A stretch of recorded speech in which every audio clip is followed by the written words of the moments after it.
Good morning friends, स्वागत आहे तुमचं आजच्या प्री मार्केट रिपोर्टमध्ये. तर मग चला सुरुवात करूयात आजच्या प्री मार्केट रिपोर्टला आणि जाणून घेऊयात की आज आपल्या स्टॉक मार्केटमध्ये काय होऊ शकतं ते. त्याआधी तुम्ही जर चॅनलवरती नवीन असाल तर चॅनलला सबस्क्राईब करायला बिलकुल विसरू नका. तर मग चला सुरुवात करूयात आजच्या व्हिडिओला. मित्रांनो, काल रात्री US मार्केट हे बंद होतं. सुट्टी होती, हॉलिडे होता. त्यामुळे साहजिकच आहे की त्यांच्याकडे एक लाँग वीकेंड सेशन होता आणि त्यानंतर आज रात्री तिथे मार्केट ओपन होणार आहे. परंतु तिथलं फ्युचर मार्केट कालपासूनच सुरू होतं.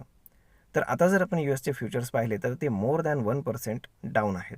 त्याचं कारण असं की ट्रम्प यांनी काल रात्री पुन्हा एक इंटरव्ह्यू दिलेला आहे आणि त्यामध्ये त्यांनी पुन्हा थ्रेटन केलेलं आहे की आम्हाला ग्रीनलँड हवाच आहे, बाकी मला माहीत नाही. आणि साहजिकच जे त्यांच्या विरोधामध्ये जातील तर त्यांच्यावरती ते more and more tariffs impose करतील आणि अजूनही बऱ्याचशा गोष्टी ते बोलत राहतात. परंतु त्यांच्या बोलण्यामुळे मात्र पूर्ण जगामध्ये एक केओस निर्माण होत असतो हे त्यांना समजतं की नाही काही माहीत नाही. तर पाहूयात काय होतं आहे. परंतु जर आपण ग्लोबल मोमेंटम जर पाहिला तर काही पॉझिटिव्ह नाही आहे. ऑलमोस्ट युरोपियन आणि एशियन मार्केट्स हे थोडेसे डाऊनच आहेत. परंतु आपल्याकडे मात्र गिफ्ट निफ्टी इंडिकेट करतं आहे की मार्केट एक साधारण 40-50 पॉईंटच्या आसपास गॅपअप ओपन होईल. तर हे गॅपअप ओपन होण्यामागे एकच रिझन आहे, ते म्हणजे काल IMFकडनं आलेला एक रिपोर्ट. IMFनं जो वर्ल्ड GDPचा रिपोर्ट दिलेला आहे त्यामध्ये इंडियाला लीड दिलेला आहे आणि भारत हा नेक्स्ट इयरमध्ये म्हणजे चालू फायनान्शियल इयरमध्ये नेक्स्ट 7.2%नं ग्रो करेल GDP असं त्यांनी सांगितलेलं आहे की जे एक फार पॉझिटिव्ह आपण काय म्हणू शकतो स्टेटमेंट आहे वर्ल्ड IMFकडनं.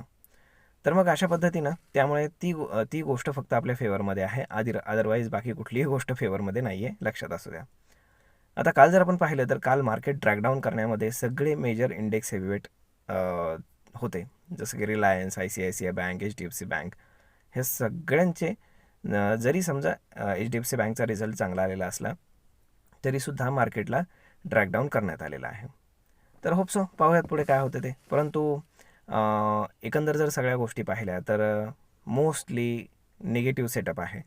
परंतु जर टेक्निकली आपण पाहिलं तर 25,500ला खूप जास्त पुट रायटिंग आपल्याला पाहायला मिळतं आणि त्यानंतर 25,700ला आपल्याला खूप जास्त कॉल रायटिंग पाहायला मिळतं.